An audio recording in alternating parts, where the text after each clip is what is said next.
Hello students, मैं सुरेंद्र सोलंकी आप सभी का समर्पित एजुकेशन ट्यूटोरियल में स्वागत करता हूं। आज के इस वीडियो में हम देखेंगे concept of electric field, intensity of electric field, force in electric field, intensity of electric field due two point charges. ठीक है, अगर आपने मेरे पिछले वीडियो नहीं देखे हैं तो डिस्क्रिप्शन में उसकी लिंक दी हुई है, आप वहां से देख सकते हैं, या फिर आप समर्पित एजुकेशन ट्यूटोरियल टाइप करें और वहां पर प्लेलिस्ट बनी हुई है, वहां से भी आप देख सकते हैं। Let's start learning. आज हम पार्ट 3 देखने वाले हैं electric charge and electric field का। इसमें हम जानेंगे कॉन्सेप्ट ऑफ इलेक्ट्रिक फील्ड क्या होता है, इसे फैराडे ने दिया है। इसकी डेफिनेशन पे चलते हैं तो कोई सा भी चार्ज है वो उसका इलेक्ट्रिकल इन्फ्लुएंस शो करता है, उसी को हम क्या बोलते हैं, इलेक्ट्रिक फील्ड वाला रीजन बोलते हैं। ये क्या होता है इसे अपन डायग्राम के थ्रू समझते हैं। जैसे मान लो ये आपका कोई सा पॉजिटिव चार्ज है, अब इस चार्ज का जो इन्फ्लुएंस है मान लिया अपन ने इस रेडियस तक है, तो ये वाला जो रीजन है ना, इसे हम क्या बोलते हैं, इलेक्ट्रिक फील्ड वाला रीजन बोलते हैं। अब ये जो चार्ज है इसकी इंटेंसिटी क्या है उस पर अपन बात करते हैं, मतलब क्या, इंटेंसिटी ऑफ इलेक्ट्रिक फील्ड। ठीक है, इसको अपन इसकी डेफिनेशन देखते हैं। तो इसकी डेफिनेशन क्या है, intensity of electric field at a point. मान लो किसी भी पॉइंट पे अगर क्या कैलकुलेट करना, जैसे ये चार्ज है, मान लो ये एक पॉइंट है, इस पॉइंट पे अगर मान लो अपने को क्या कैलकुलेट करना है कि इस चार्ज का कितना प्रभाव है, वो अपने को अगर कैलकुलेट करना है तो वो अपन निकाल सकते हैं। तो the intensity of electric field at a point in electric field is defined as, इसको किस तरीके से डिफाइन करा जाता है, मान लो ये आपका क्या है, एक टेस्ट चार्ज है। इस टेस्ट चार्ज पे इस चार्ज के कारण कितना फोर्स लग रहा है वो अपॉन में इस टेस्ट चार्ज का मैग्नीट्यूड। अब इस टेस्ट चार्ज का मैग्नीट्यूड कुछ भी हो सकता है, 1 कूलम, 2 कूलम, 3 कूलम। ठीक है, तो इस टेस्ट चार्ज पे ये वाला चार्ज कितना फोर्स लगाएगा वो हमको निकालना होता है, और उसी को हम क्या बोलते हैं, इंटेंसिटी ऑफ इलेक्ट्रिक फील्ड बोलते हैं। अब ये जो टेस्ट चार्ज है आपका, ये कहाँ रखा हुआ है, ये बाहर रखा हुआ है, इस इलेक्ट्रिक फील्ड के अंदर नहीं है, तो इस चार्ज का इस पर्टिकुलर टेस्ट चार्ज पे कोई भी इफेक्ट नहीं होगा। लेकिन जैसे ही इस टेस्ट चार्ज को हम इस इलेक्ट्रिक फील्ड के अंदर लेके आएंगे तो क्या होगा, इस पे कुछ ना कुछ फोर्स लगना चालू हो जाएगा। वो अट्रैक्शन फोर्स भी हो सकता है या रिपल्शन फोर्स भी हो सकता है। तो इस टेस्ट चार्ज को हम क्या करते हैं, इलेक्ट्रिक फील्ड के अंदर लेके आते हैं। ठीक है, जैसे अब देखा आपने कि इसको जैसे हम इलेक्ट्रिक फील्ड के अंदर लेके आए तो इस पे अट्रैक्शन और रिपल्शन फोर्स लगना चालू हो सकता है। ठीक है, एक बार में एक ही फोर्स लगेगा। ठीक है, या अगर इसका जैसे मैग्नीट्यूड कैसा है, पॉजिटिव मैग्नीट्यूड है, तो इसका मैग्नीट्यूड अगर भी पॉजिटिव हुआ तो क्या फोर्स लगेगा उस पे, रिपल्शन वाला फोर्स लगेगा। अब मान लो अगर इसका नेचर कैसा हुआ, अपोजिट नेचर हुआ। अपोजिट नेचर का मतलब क्या, अगर ये नेगेटिव नेचर वाला हुआ तो इस पे कैसा फोर्स लगेगा, अट्रैक्टिव फोर्स लगेगा। ठीक है,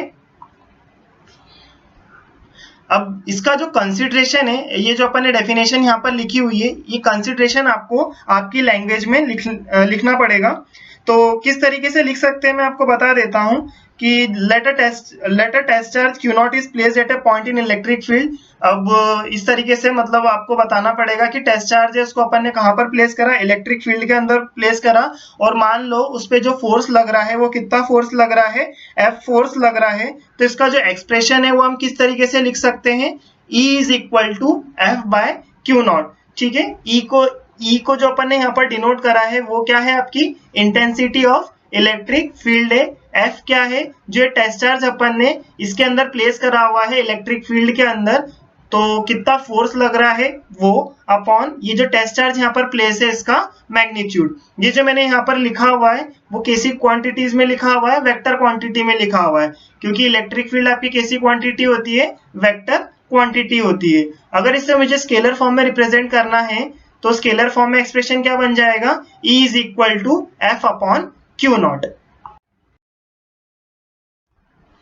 अब बात करते हैं अपन फोर्स इन इलेक्ट्रिक फील्ड की। फोर्स इन इलेक्ट्रिक फील्ड कुछ नहीं, अपन ने जो पिछला एक्सप्रेशन लिखा था वो क्या लिखा था अपन ने, E is equal to F by Q naught. तो वहीं से अपन क्या करेंगे, फोर्स के एक्सप्रेशन को डिराइव कर लेंगे। मान लिया किसी पॉइंट पे अगर चार्ज रखा है तो इलेक्ट्रिक फील्ड कितना है, E है, और वो जो टेस्ट चार्ज है उसका मैग्नीट्यूड कितना है, Q है। तो F इज इक्वल टू आपका क्या निकल के आ जाएगा, QE निकल के आ जाएगा। तो ये फोर्स होगा जो उस चार्ज पे लग रहा होगा। ठीक है, फिर इसके बाद अपने को कुछ पॉइंट्स ध्यान में रखने हैं। तो सबसे पहला पॉइंट आपका, the intensity of electric field is also called as electric field. ठीक है, तो जो इंटेंसिटी ऑफ इलेक्ट्रिक फील्ड है उसको और भी क्या बोला जाता है, इलेक्ट्रिक फील्ड बोला जाता है। अगर मैं आगे आपको बोलता हूं कि इलेक्ट्रिक फील्ड, तो वहां पर मैं किसकी बात बोल रहा हूँ, इंटेंसिटी ऑफ इलेक्ट्रिक फील्ड की ही बात बोल रहा हूँ। तो इस पॉइंट को आप ध्यान रखना। ठीक है, फिर इसके बाद में the intensity of electric field is a vector quantity. Intensity of electric field कैसी क्वांटिटी है, एक वेक्टर क्वांटिटी है। अब वेक्टर क्वांटिटी है तो यहाँ पर अपने को क्या बात करनी पड़ेगी, उसके डायरेक्शन की बात करनी पड़ेगी। तो इंटेंसिटी ऑफ इलेक्ट्रिक फील्ड का डायरेक्शन भी वही डायरेक्शन होगा जो किसका डायरेक्शन होगा, फोर्स का डायरेक्शन होगा। ठीक है, उस टेस्ट चार्ज पे जो फोर्स लग रहा होगा ना, उसका जो डायरेक्शन है वही किसका डायरेक्शन होता है, इलेक्ट्रिक फील्ड का भी डायरेक्शन होता है। फिर इसके बाद इसकी एसआई यूनिट की बात करते हैं। तो एसआई यूनिट क्या होती है, न्यूटन पर कूलम होती है। ठीक है, आसानी से निकाल सकते हैं। फोर्स की यूनिट क्या होती है, न्यूटन, चार्ज की होती है कूलम। अगर ये नीचे आ जाएगा तो न्यूटन पर कूलम, ये किसकी यूनिट निकल के आ जाएगी, इलेक्ट्रिक फील्ड की यूनिट निकल के आ जाएगी। अब एसआई यूनिट की बात करी है तो इसकी सीजीएस यूनिट की भी बात करते हैं। क्या हो जाएगी सीजीएस यूनिट, न्यूटन की जगह पे क्या आ जाएगा, डाइन आ जाएगा, और कूलम की जगह पे स्टेट कूलम आ जाएगा। तो ये क्या हो जाएगी, उसकी डाइन अपॉन स्टेट कूलम, उसकी सीजीएस यूनिट हो जाएगी। देन अब इसके अपन क्या बात करते हैं, डायमेंशनल फॉर्मूले की बात करते हैं। तो इसका डायमेंशनल फॉर्मूला क्या होता है इंटेंसिटी ऑफ इलेक्ट्रिक फील्ड का, ML_T-3A-1। डायमेंशनल फॉर्मूला आप लोगों को पता है किस तरीके से अपन निकाल सकते हैं। जैसे ये E लिखा हुआ है तो E इज इक्वल टू क्या लिखा हुआ है, F/Q लिखा हुआ है ना, E is equal to F/Q। अब आपको क्या पता है, फोर्स का डायमेंशनल फॉर्मूला पता है, नहीं पता है तो कोई दिक्कत नहीं, वो भी अपन निकाल सकते हैं। फोर्स इज इक्वल टू क्या होता है, मास इनटू एक्सेलरेशन, ये तो आपको पता ही होगा। अब इतना तो पता रखना ही होगा। Q की जगह पर अपन क्या लिख सकते हैं, अपन को पता है rate of flow of charge, उसको अपन क्या बोलते हैं, current. I is equal to क्या होता है, I इज इक्वल टू होता है Q/T। तो Q की जगह पे हम क्या रख सकते हैं, I इंटू T रख सकते हैं। ठीक है, ये अपन ने रख दिया। अब देखो अपने को डायमेंशनल फॉर्मूला बनाना है, ये एक्सेलरेशन को भी अपन थोड़ा सा लिख लेते हैं। एक्सेलरेशन की डेफिनेशन क्या होती है, यहाँ पर अपन ने मास इनटू एक्सेलरेशन की डेफिनेशन क्या होती है, वो डेफिनेशन अपन अप्लाई करते हैं। अगर वो नहीं पता है तो इसकी यूनिट भी अपन लिख लेंगे तो भी काम हो जाएगा। क्या होती है, मीटर पर सेकेंड स्क्वायर, मीटर पर सेकेंड स्क्वायर। ठीक है, ये ध्यान रखना, ये मास है, ये मीटर है। ठीक है, तो मास की जगह पे क्या आ जाएगा, और ये जो नीचे की चीज है वो ऐसी की ऐसी लिखी हुई है, I इंटू टी। ठीक है, फिर इसके बाद अब अपन यहाँ पर डायमेंशन पुट करना चालू करते हैं। तो मास को अपन कैसे रिप्रेजेंट करते हैं, मास को अपन m से रिप्रेजेंट करते हैं। इसके बाद ये क्या था, मीटर, तो मीटर क्या होती है, लेंथ होती है, तो लेंथ लिख दिया अपॉन, ये सेकेंड स्क्वायर भी नीचे आ जाएगा। I क्या होता है, करंट, करंट को अपन कैसे रिप्रेजेंट करते हैं, A से रिप्रेजेंट करते हैं। सेकेंड स्क्वायर मतलब क्या हो जाएगा, T स्क्वायर, और एक T ये भी है तो कितना हो जाएगा, वो T क्यूब हो जाएगा। अब ये जब ऊपर जाएगा तो यही एक्सप्रेशन बन जाएगा, ML_T-3A-1।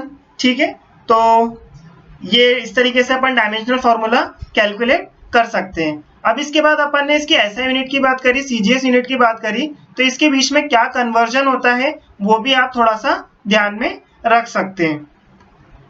तो 1 न्यूटन बराबर आपका क्या होता है, 1 न्यूटन बराबर आपका होता है 10⁵ डाइन। ठीक है, 1 newton is equal to 10⁵ dine.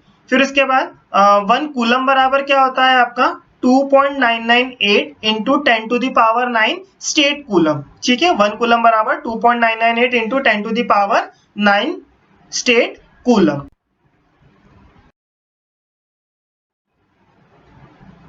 अब हमें कैलकुलेट करनी है इंटेंसिटी ऑफ इलेक्ट्रिक फील्ड एक पॉइंट चार्ज के कारण। एक पॉइंट चार्ज के कारण इंटेंसिटी ऑफ इलेक्ट्रिक फील्ड क्या होती है, इसका डायग्राम अपन पहले बना लेते हैं। तो intensity of electric field due two point charge, एक चीज आप ये ध्यान रख सकते हैं, बोर्ड एग्जाम में जब आप लिखें तो फिगर बनाए उसके नीचे आप इस तरीके से उसका डिस्क्रिप्शन लिख सकते हैं। तो यहाँ पर आपको जो कंसिडरेशन है इसका वापिस से आप अपनी लैंग्वेज में लिखिएगा। तो यहाँ पर अपन ने क्या करा है, एक जो चार्ज है जिसकी इंटेंसिटी अपने को कैलकुलेट करनी है, तो एक प्लस क्यू चार्ज को हमने कहाँ पर प्लेस करके रखा है, पॉइंट ओ पे प्लेस करके रखा हुआ है। फिर इस पॉइंट पी पे अपने को क्या करनी है, intensity of electric field calculate करनी है। तो इस पॉइंट पी पे हमने किसको प्लेस कर दिया है, टेस्ट चार्ज को प्लेस कर दिया है। और मान लेते हैं इस पे जो इसका जो मैग्नीट्यूड है वो कैसा है, पॉजिटिव है। तो इस पे जो फोर्स लगेगा वो कैसा लगेगा, रिपल्सिव फोर्स लगेगा। इसलिए अपन ने इसकी डायरेक्शन कैसे बना के रखी हुई है, आउटवर्ड बना के रखी हुई है। और अगर इसका ऑपोजिट होता, मैग्नीट्यूड नेगेटिव होता, तो ये अपने को डायरेक्शन इधर ना बनाते हुए किधर बनानी पड़ती, इधर बनानी पड़ती। ठीक है, फिर इसके बाद अब अपन यहाँ पर क्या लगाते हैं, यहाँ पर फोर्स की बात हो रही है, तो यहाँ पर अपन ने जो कॉन्सेप्ट्स पढ़ रखे हैं, ठीक है, उनको अपन अप्लाई करते हैं। मैंने इसके लिए भी वीडियो बना रखे हुए हैं। फोर्स को कैलकुलेट करा हुआ है अपन ने कूलम्स लॉ से। ठीक है, तो अकॉर्डिंग टू कूलम्स लॉ क्या होता है आपका, F is equal to 1/4 pi epsilon naught Q naught by R square R cap। ठीक है, इसको अपन क्या बना देते हैं, फर्स्ट इक्वेशन। ये जो कूलम्स लॉ का एक्सप्रेशन लिखा हुआ है, ये मैंने किस फॉर्म में लिखा हुआ है, वेक्टर फॉर्म में लिखा हुआ है। ठीक है, फिर इसके बाद यहाँ पर ये जो आर कैप लगा हुआ है, ये आर कैप आपका क्या है, यूनिट वेक्टर है। यूनिट वेक्टर आपको क्या बताते हैं, जो पर्टिकुलर वेक्टर क्वांटिटी है उसकी डायरेक्शन प्रोवाइड करते हैं। तो यहाँ पर जो यूनिट वेक्टर है उसकी डायरेक्शन क्या है, अलोंग ओपी वेक्टर। ठीक है, तो जो फोर्स की डायरेक्शन होती है वही किसकी डायरेक्शन होती है, इलेक्ट्रिक फील्ड की भी वही डायरेक्शन होती है। तो अब अपन electric field intensity at point P क्या हो जाएगी, अब इस पॉइंट पी पे अपन किसकी बात कर रहे हैं, इलेक्ट्रिक फील्ड इंटेंसिटी की बात कर रहे हैं। और इसके लिए भी एक्सप्रेशन अपन ने अभी थोड़ी देर पहले कैलकुलेट करा, क्या था वो expression, E is equal to F by Q naught. ठीक है, ये एक्सप्रेशन अभी अपन ने देखा था। अब यहाँ पर जो फोर्स है, उस फोर्स की जगह अपन क्या कर देते हैं, ये फर्स्ट इक्वेशन से वैल्यू को सब्स्टिट्यूट कर देते हैं। तो फर्स्ट इक्वेशन को यूज करते हुए क्या हो जाएगा, F की जगह पे अपन ने क्या लिख दिया, 1/4 pi epsilon naught Q naught R square R cap, ये पूरी की पूरी वैल्यू सब्स्टिट्यूट कर दी। और यहाँ पर भी डिनोमिनेटर में क्या था, क्यू नॉट था, तो ये डिनोमिनेटर क्या क्यू नॉट और ये क्यू नॉट क्या हो जाएगा, आपस में कैंसिल हो जाएगा। तो आपके सामने ये जो एक्सप्रेशन है वो बच जाएगा, E is equal to 1/4 pi epsilon naught Q by R square R cap. ठीक है, अब इसको अपन क्या कर सकते हैं, अगर अपन सिर्फ इसके मैग्नीट्यूड की बात करें, ठीक है, मैग्नीट्यूड या स्केलर क्वांटिटी भी अपन बोल लें, अगर अपन इसके मैग्नीट्यूड की बात करें तो क्या हो जाएगा, यहाँ से वेक्टर का सिंबल हट जाएगा और ये आर कैप भी क्या हो जाएगा, यहाँ से रिमूव हो जाएगा। तो एक्सप्रेशन क्या बन जाएगा आपका, E is equal to 1/4 pi epsilon naught Q by R square. ठीक है, इस तरीके से एक्सप्रेशन अपन को याद रखना होगा, क्योंकि इस ऑब्जेक्टिव क्वेश्चन भी इस पे पूछे जा सकते हैं। तो आपको एक्सप्रेशन भी डायरेक्ट मेमोराइज करके रखना पड़ेगा। फिर इसके बाद अगर अपन क्या करें, इलेक्ट्रिक फील्ड इंटेंसिटी अब अपने को कैलकुलेट करनी है।